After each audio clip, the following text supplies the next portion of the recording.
Voici 5 choses qu'on va surveiller pour vous cet hiver en ski de fond. Ça commence dès cette fin de semaine à Sovereign Lake où auront lieu les sélections olympiques de l'équipe canadienne.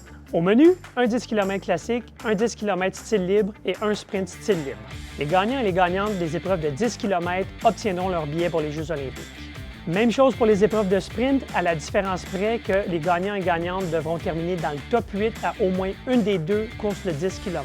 Ensuite, les dernières places à combler se feront au repêchage. Deuxièmement, qui sont les Québécois en lice pour participer aux prochains Jeux olympiques? À l'heure actuelle, Catherine Stewart-Jones est la seule Canadienne à avoir répondu aux critères de sélection olympique en raison de sa performance au Tour de ski l'an dernier. L'athlète de Chelsea va donc faire l'impasse sur les sélections olympiques de l'équipe canadienne. Chez les femmes, Liliane Gagnon et Olivia Bouffard-Nesbitt ont des bonnes chances d'être au jeu. Chez les hommes, Antoine Cyr et Olivier Léveillé, qui étaient tous les deux de l'aventure olympique il y a 4 ans à Pékin, ont eux aussi d'excellentes chances d'être présents en tête. Troisièmement, une fois que les sélections olympiques seront terminées, les athlètes auront rendez-vous au Tour de ski à l'exception de Catherine Stewart-Jones. Certains d'entre eux viseront une belle place au classement général, tandis que d'autres vont se concentrer sur des étapes précises.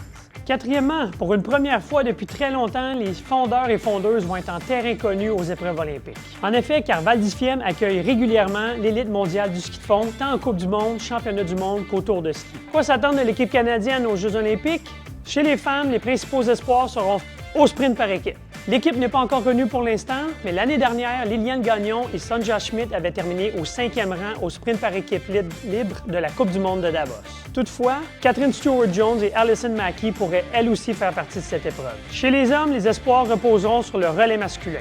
On se souvient qu'aux 2 derniers championnats du monde, le quatuor canadien masculin a terminé au 5e rang. À ces 2 occasions, Olivier Léveillé et Antoine Cyr faisaient partie de l'équipe canadienne de relais. En toute logique, on devrait donc les voir tous les deux inscrits à cette épreuve aux Jeux olympiques.